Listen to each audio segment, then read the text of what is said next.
This is Monica Rodriguez, and this is my reflection video for the blended learning lesson plan. So just to uh, sum up a little about my lesson, I was focusing on adding fractions with uncommon denominators. So we really had to focus on like finding common denominators in order to add these fractions. And within my lesson, I decided to use different visuals to help deepen that concept for them and help them have a better understanding. So using like tape diagrams to show them like a physical like manipulative they could use, or just on their whiteboards that they can draw themselves. So in the first part of my lesson, during the motivation piece, I came up with a random scenario based on their interests and their culture. So I decided to come up with a little story about how I was going to a birthday party and volunteered to bring some horchata, which is a Mexican drink. So I I verbally gave them this word problem, and they just solved it on a blank sheet of paper, and we went over that problem. So one way I think I could have brought technology into this was using a like a blogging tool such as like Padlet, where students would have been able to like solve their problem like on a piece of paper or like on their personal whiteboard, and then um, filled in their response on the Padlet, so then they can see themselves like different answers that their classmates got. And then I could have the Padlet as well projected onto the whiteboard so they could see like the different answers that are coming in. And this is helpful for me because I'm seeing the various responses I'm getting, and it helps me understand if students understood the topic from yesterday, from the day prior, because it's kind of like a warm-up activity from the day before. So it helps me make understand if they are comprehending the topic, and if we're ready to move on, or if we need like a little mini lesson or a little refresher to catch them up. Sorry, excuse me.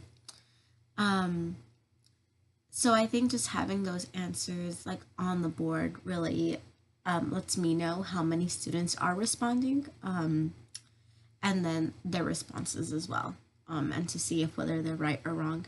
And it's also helpful for the students as well because they're able to check their answers with their peers by looking to see if other people got the same answer as them. And if they didn't, if they see the majority is like 7/8 and they got 5/8, then they can look back at their problem and figure out what they need to like re-go, like do their math all over again to figure out where they went wrong. And then just going through the lesson, same thing.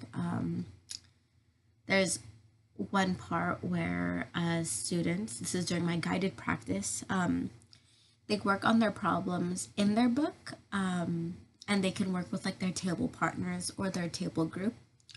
And during this time, I'm pretty much just walking around and assisting students, checking like for understanding, making sure everyone's on the right track. And then I would choose kids one by one, or just not one by one, but random students to come up to the board and solve a problem.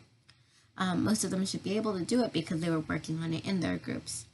But I think another way to incorporate technology into this is by again using a sort of blogging tool where students can input all of their answers. So I had them work on problems 3A through 3H.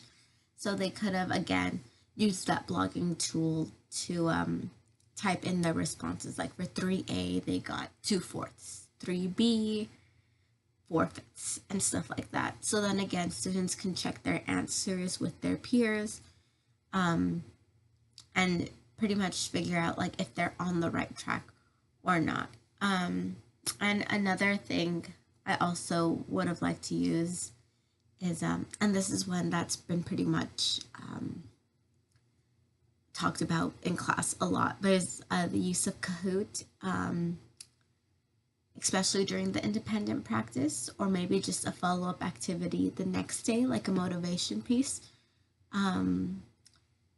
like a refresher to make sure they understood the content from the day prior. So using like this Kahoot to come like post different like answers or different questions, and the students could pretty much solve those problems and click the right answer. We never played Kahoot in class this while I was here with the fourth graders, but I think it's something that they would have really enjoyed because they're very competitive, and they like to be like the quickest ones to answer. So I feel like that definitely would have been a tool to use, especially in this with this class, because that was like that definitely would have like gotten their attention. So yeah, that is my reflection for this lesson on how I could have incorporated technology into the blended learning lesson plan.